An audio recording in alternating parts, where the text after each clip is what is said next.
Have you ever wondered how to turn a weak orchid pot into a lush, vibrant plant in just a few simple steps? Today, I will reveal to you a special secret from familiar ingredients right in the kitchen, helping the roots sprout, the leaves become shiny, and the flower buds bloom beautifully. Don't miss it, because this is the key for your orchid to revive and shine in your small garden. This is an orchid that is weakening.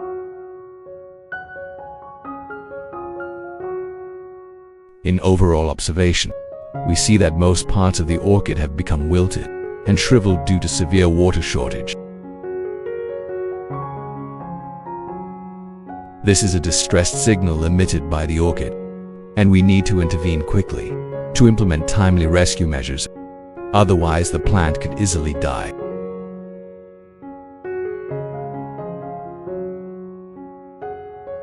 I will take apart this old pot and check the substrate. Thus, most of the root system has dried up, become hollow, and no longer has any vitality.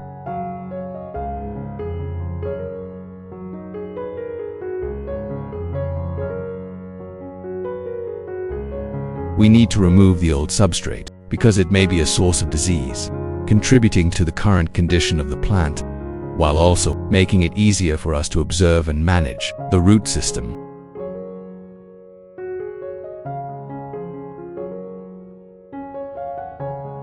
Please leave a comment to let me know which country you are from. It's amazing that we can chat with each other from all over the world.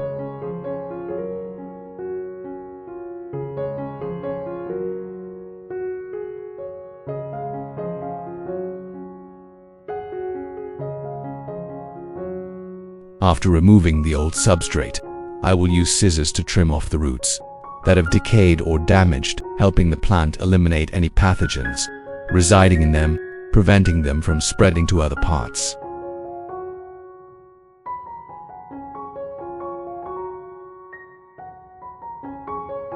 This will also help the plant concentrate its nutrients to develop new roots, and the plant will quickly recover.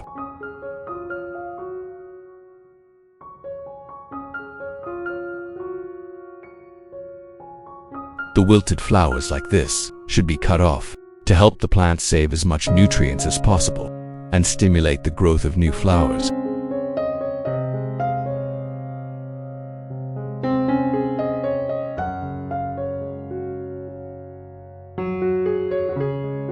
The next step is to wash the orchid with clean water.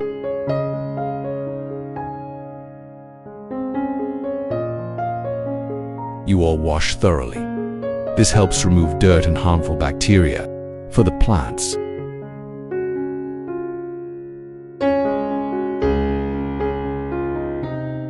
If you haven't subscribed to the channel, please hit subscribe so you don't miss any orchid care tips. It's great to have you along on the journey.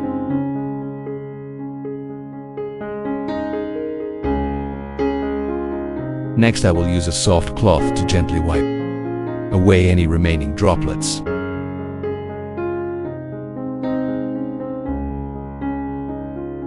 This helps the plant completely eliminate any remaining bacteria. The leaves will become more ventilated, and the plant will photosynthesize better.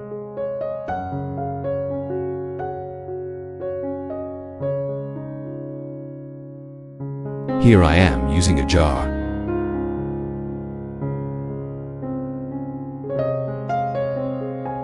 Flip the orchid over and then place it inside.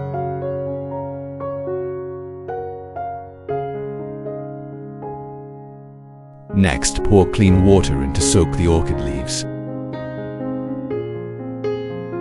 When soaked in clean water, orchid leaves can absorb the necessary moisture, making the leaf tissue firm and shiny, reducing the occurrence of water loss and wrinkling.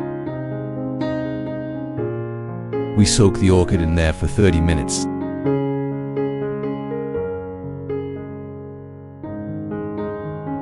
After 30 minutes, we will take the orchid out. At this point, the cells in the leaves have been hydrated, thereby enhancing the plant's ability to photosynthesis and respire. Use a soft cloth to dry and completely remove the moisture left on the surface of the leaves. This environment is very conducive to the growth of fungi and bacteria if it remains damp for too long. Next, prepare 1 liter of clean water.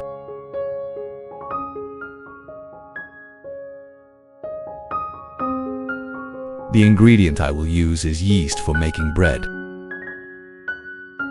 Men and bread help the orchid promote the recovery process and sprout new shoots, stimulating root development. We will add 1 teaspoon of yeast for making bread. Next, we will use honey. Honey is a natural nutrient rich in sugars, enzymes, and antibacterial compounds. When applied to orchids, it brings many significant benefits. Take 1 tablespoon of honey and put it into the mixture. Then stir well to mix the ingredients together again.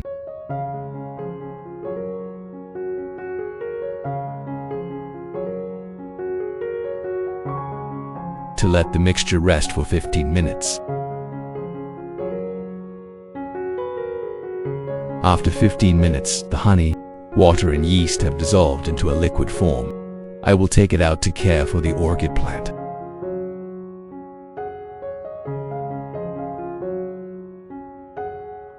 Pour this nutrient into a jar.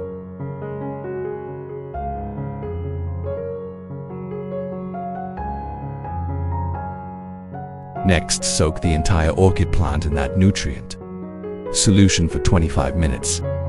The soaking process helps to remove dirt, bacteria, and insect eggs attached to the leaves, stems, and roots of the plants, thereby reducing the risk of infection.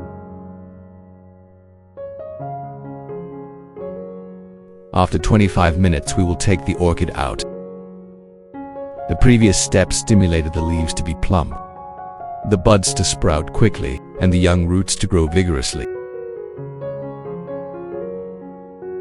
Don't forget to dry the leaves and leaf axils after soaking, to prevent water from pooling for too long, which can cause rot.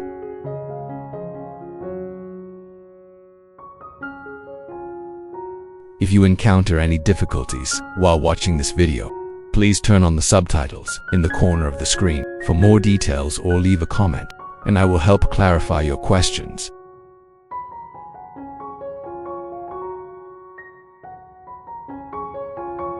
Once we have completed all the previous steps, our climbing plant that is ready to adapt to the new environment. The growing medium for my orchids will be pine bark. Pine bark is the best choice for orchid growing medium.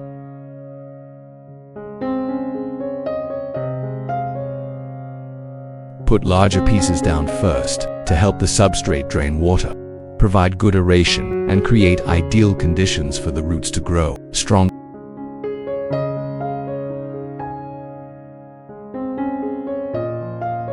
Then plant the orchid. To stabilize the orchid, I will use a cutting stick to help the recovery process proceed more smoothly.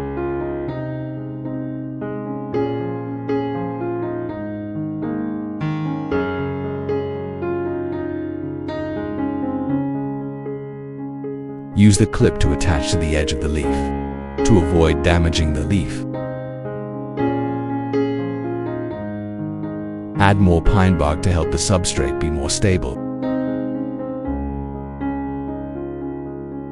Thanks to the special structure of pine bark, the root system will have an ideal space to develop. In addition, pine bark also has antibacterial properties that help keep the substrate environment clean, allowing the plants to grow better.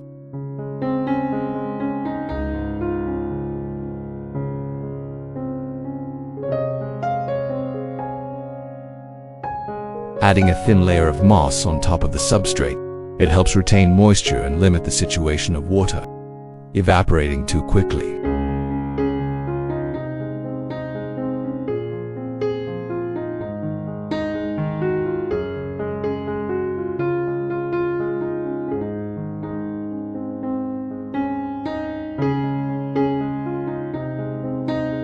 Directly irrigate nutrients into the substrate and the roots of the orchid plant. The nutrients contained in it help the new roots sprout more easily, and allow the fine roots to grow thick and healthy. We soak it for 20 minutes. After 20 minutes, we take the plant out and put it in a well-ventilated environment for the plant to grow. The remaining nutrients I will take out to care for other orchids in the garden. Pour that nutrient into a spray bottle.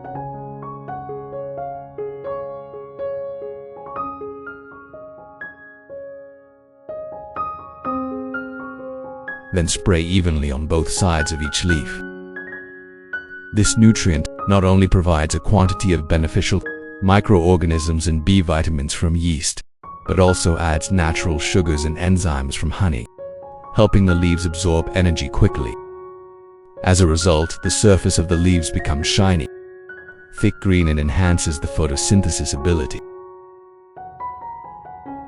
Besides applying it to the leaves, we can also water it directly onto the roots and substrate. The amount of microorganisms in the bread yeast, it helps stimulate the development of young roots, increasing nutrient absorption capacity.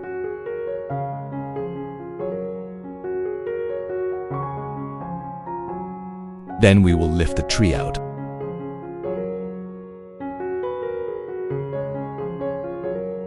Don't forget to wash off the remaining fertilizer on the leaves to prevent rotting. You should perform this process every 2 weeks to help the plant grow in the best conditions. On regular days, if the substrate is dry, you just need to mist it for hydration. During this period, we should place the plants in a well-ventilated area with plenty of light for the best growth. After 1 month, the color of the orchid has changed distinctly. The wilted leaves have become watered and more vibrant.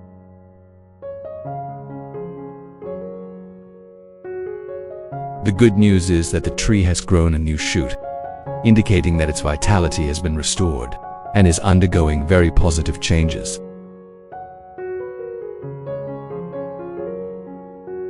In the root area, many healthy green, white fibrous roots appear, indicating that the plant absorbs nutrients very well. The old roots have deeply penetrated into the substrate to absorb and provide the necessary nutrients for the plant's growth. Previously, the tree was weakened.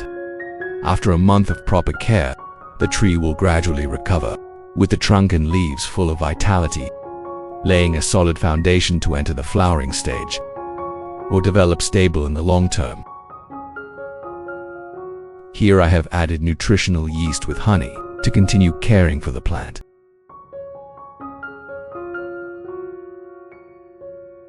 Pour those nutrients into a bottle. Use the foliar fertilization method to take care of the plants. This method allows the plants to absorb nutrients directly through the leaves to nourish the plants, promoting rapid growth. At the same time, the thin layer of solution covering the leaves also has a mild antibacterial effect, inhibits fungal diseases, and reduces the incidence of leaf spots or soft rot.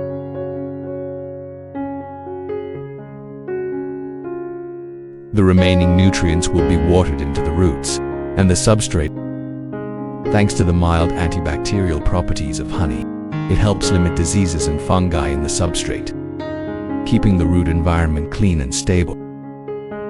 Thanks to the mild antibacterial properties of honey, it helps limit diseases and fungi in the substrate, keeping the root environment clean and stable. After 2 months of persistent care with nutrients, the orchid will reach a stable growth stage and show many outstanding signs. The leaves become thick taut in a healthy dark green, indicating high photosynthetic capacity.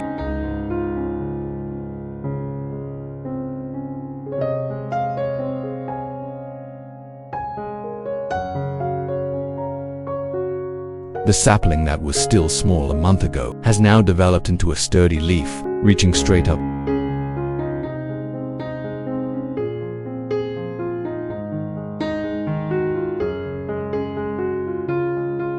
At this moment, the root system is very prosperous, with fine roots growing densely.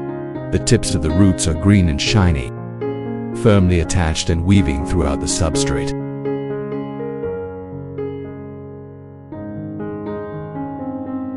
The entire tree now has a vibrant appearance, high resistance, low risk of disease, and is ready to enter a stage of strong growth or produce colorful flowers. If you find the video useful, please remember to like and subscribe to the channel to follow other blissful garden tips. Thank you for watching, and I look forward to seeing you in the next videos.